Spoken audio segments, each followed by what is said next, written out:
It's been a long day already. So welcome and thank you and congratulations on getting this far. By way of introductions, my name is Kevin Fox. I'm a social studies teacher in Southern California and a recovering We the People teacher. I had a privilege of coaching a team for 15 years and loved every minute of it. And I know exactly how the magnificent Mr. Himes is feeling right now, and he'll be extremely proud of you, I'm sure. Good afternoon, evening in Chicago, Nevada. My name is Tim Murphy. I work at the University of Chicago, where I oversee their Master of Liberal Arts program and run some continuing education programs for high school and social studies teachers. So I am very happy to be here and looking forward to our conversation. And hello, Nevada. My name's Steve Lindley. I'm in Wyoming, retired criminal justice administrator, and we're looking forward to hearing from you. So we wish you well. Please introduce yourselves and your teacher.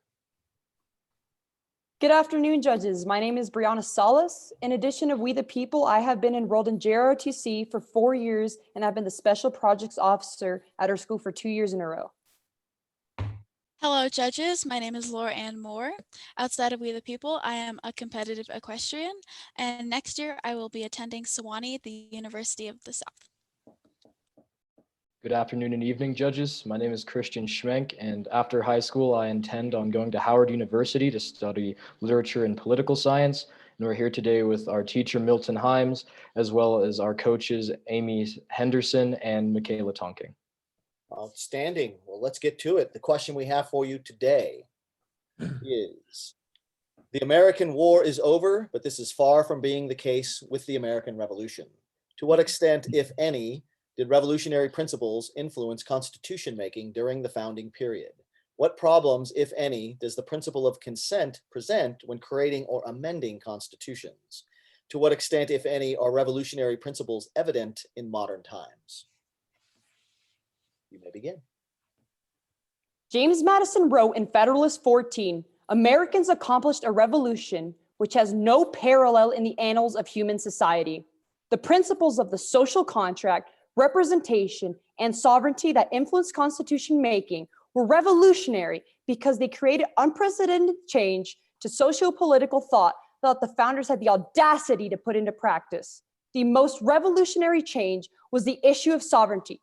The founders fundamentally changed where sovereignty lies, popularly in the people."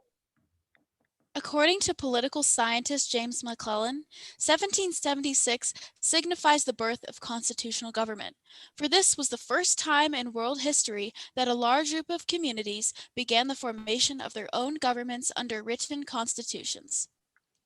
Every early state constitution was an experiment in designing the best constitution integrating these principles. The Pennsylvania Constitution stated that people have the right, by common consent, to change the government. The Delaware Constitution references the right of representation, stating issues of persons entrusted with the legislative and executive powers are the trustees and servants of the government. The US Constitution itself is an embodiment of the social contract. We can see the principles of consent and representation in Article 1, Section 2, Clause 1, and Article 1, Section 3, Clause 1, which gave people popular sovereignty and representation in the social contract. The ultimate example of the social contract is found in Article 5's provisions of amending the Constitution, which gives power to the people to change their government when they see fit. The principle of consent presents problems when creating or amending constitution because of issues of representation and the renewal of consent. If people are not represented by their government, they cannot consent to it. Only white male property owners attended and were represented at the Constitutional Convention. If someone was not a white male property owner at this time, they could not consent to this government. Today, challenges to consent include a lack of diversity in Congress, voting restrictions, corporate lobbying, and gerrymandering. When a new generation comes into power, they have yet to express their consent to be governed. Jefferson declared that a revolution and constitutional convention must occur at least once every generation to renew our consent, stating that past generations have neither powers nor rights over the earth. Our revolutionary principles are evident today in social media, modern revolutions, and in our amendment process. Social media is a new public square and is a vehicle for the people to use their popular sovereignty to communicate their ideas, desires, and grievances to the government. For example, Representative Alexandra Ocasio-Cortez holds question and answer sessions on her Instagram. We can see examples of nonviolent revolutions that have renewed consent. For example, the people's push for the ratification of the 26th Amendment, the Keystone Pipeline protests, and the Black Lives Matter movement. The amendment processes, as well as the principles of initiative, referendum, and recall, are the best ways that people can change their government. When the people propose an amendment, they are participating in revolutionary change by evolving the social contract. In Nevada, an amendment must be approved twice in the general election in order to be passed. In 2020, amendments passed including the rights to gay marriage, voter rights, and a clean energy initiative. Nationally, the push for amendments that make Washington, D.C. and U.S. territories aim to expand representation and consent. Our revolutionary principles continue to drive change that brings us closer to a more perfect union. Aristotle declared, in revolutions, the occasions may be trifling, but great interests are at stake. Thank you. Okay, thank you, Nevada. Excellent job in the beginning here. We've heard a bit about popular sovereignty and consent of the people. I want to ask about a potential inherent flaw in that system. What happens if the people are either misinformed or misled, or both? How does that complicate our understanding of the principle of popular sovereignty or consent of the people? When we have misinformed people, we can have radical groups have their voices are heard more. And we can see an example of this, especially on January 6th with the Capitol riots, when there were rioting against voter fraud. And this was radical thoughts that were a result of misinformation. Furthermore, we can look to misleading information in the 2016 election with Cambridge Analytica manipulating and using people's search histories to alter the advertisements that they saw to make them more liable to vote for Trump by pushing out more and more radicalized advertisements.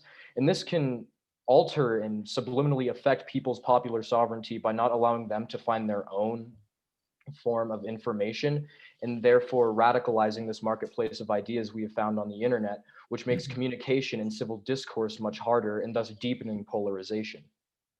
Additionally, James Madison wrote that we can't have popular government without popular information. So even the founders knew that this was going to be a problem in our country. So let me just throw one more thing into here, because we also brought up you also brought up AOC using social media, which clearly has a benefit, more direct contact with the representatives. But Cambridge Analytica was doing the same thing on Facebook, and Twitter has these algorithms. So I'd be really curious to hear you guys' thoughts on the tensions there. So there's good and ill going on with social media. So what's best for our civic life?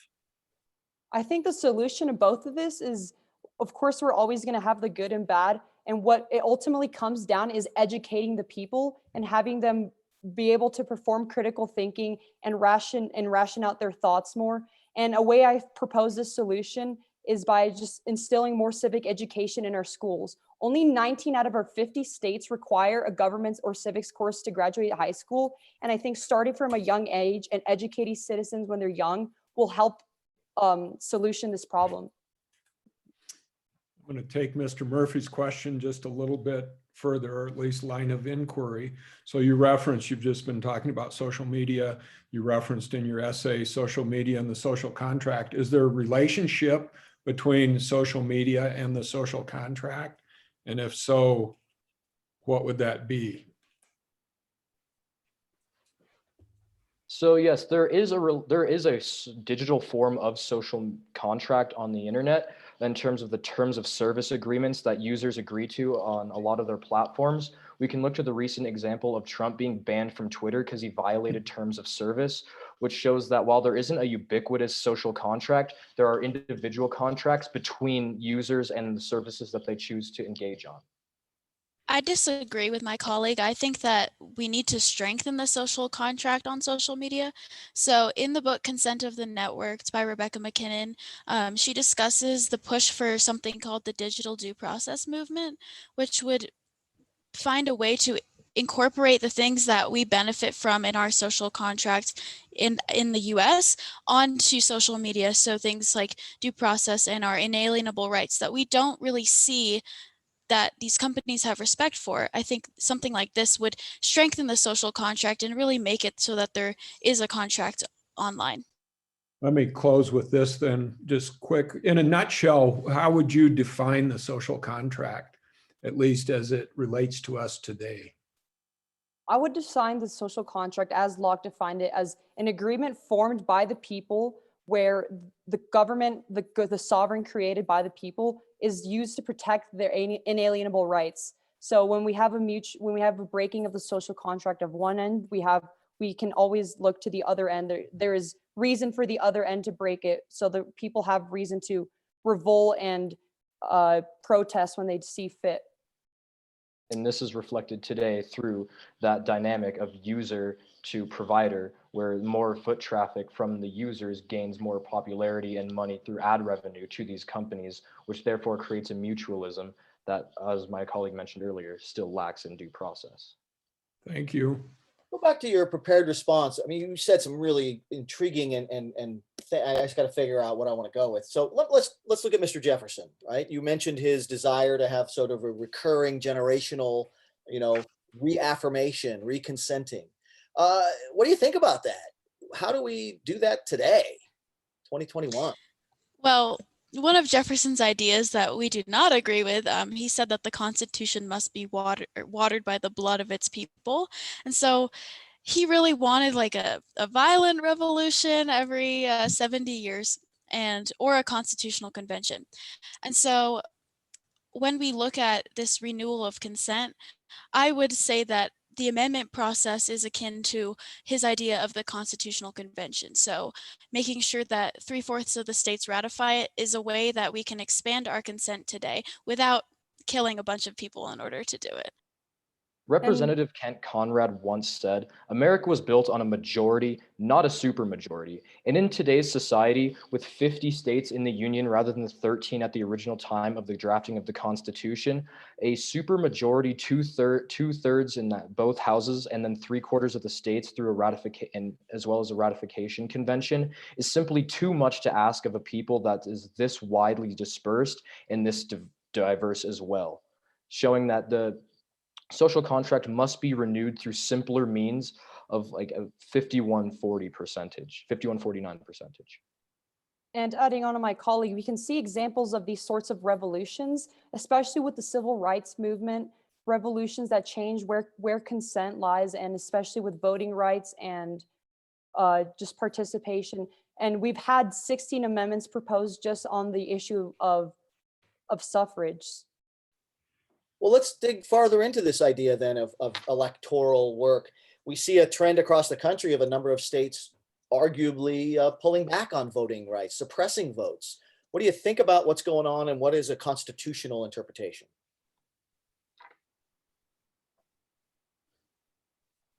I see this as a usurpation of our rights of popular sovereignty and expressing our opinion through voting. We can look to the amendment process. There have been 6 amendments allocated to the right of voting specifically, which including the current HR 1, the For the People bill that actually goes to protect voter suffrage and expand voter suffrage. So this is a gross violation of the principles that we had built this country on, and is a regression into tyranny that the founders tried to escape from. Very good. Awesome.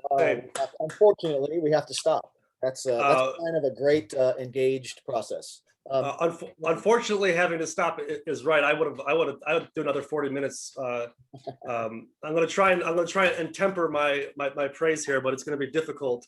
I was just telling the judges before we came into the room, I was starting to drag a little bit. It's a long day. And my heart's racing now. You guys have just been so engaging and wonderful. Right out of the gate, in your introductions, not even your opening statements, there was evident confidence and boy, was it well-placed confidence. Christian, Cambridge Analytica, Brianna, critical thinking and civic education, the two of them together, and then Laura Ann, James Madison, popular information. I mean, it's just like just very, very, very good.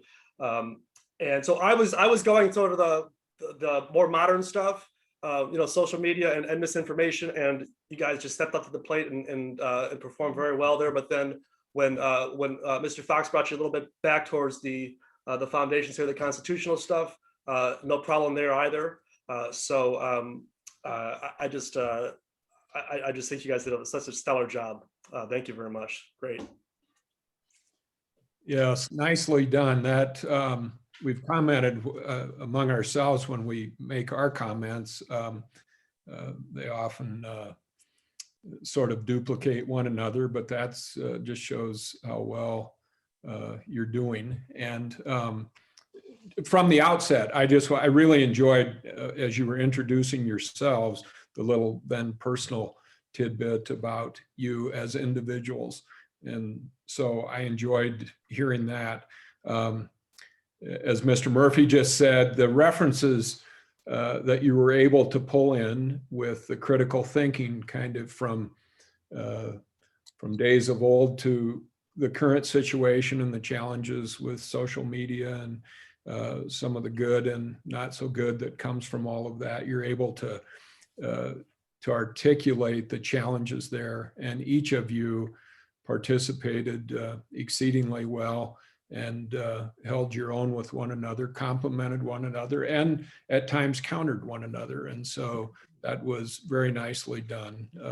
You obviously have spent hours and hours getting to this point. So commendations and congratulations. We wish you well.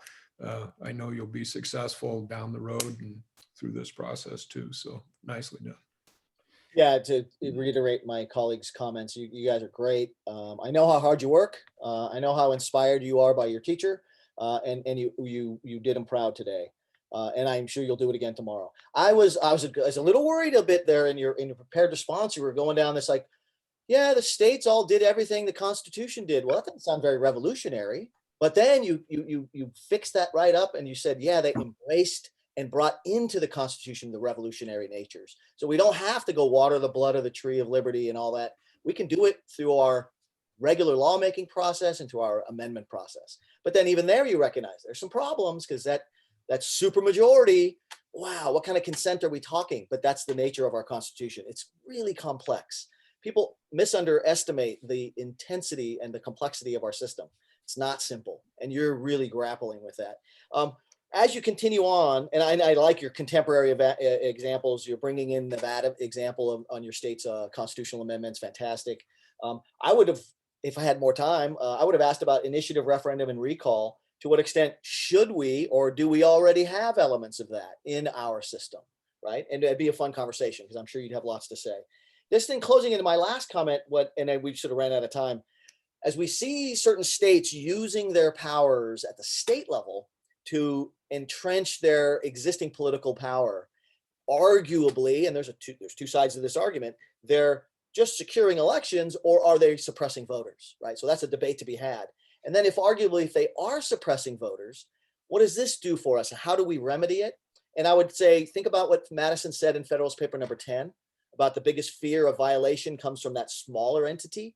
And that's why we're a big, giant, expansive nation, because we collectively can protect each other in those areas where some of our friends and colleagues are going to be abused. And then there's the 14th Amendment and the Supremacy Clause and really good stuff. And I know you would have got there if we had more time, and someday you'll all just go take over the world and do great things. So thank you for what you do. Thanks, Mr. Hyams. Okay, thank I've you all stopped for- the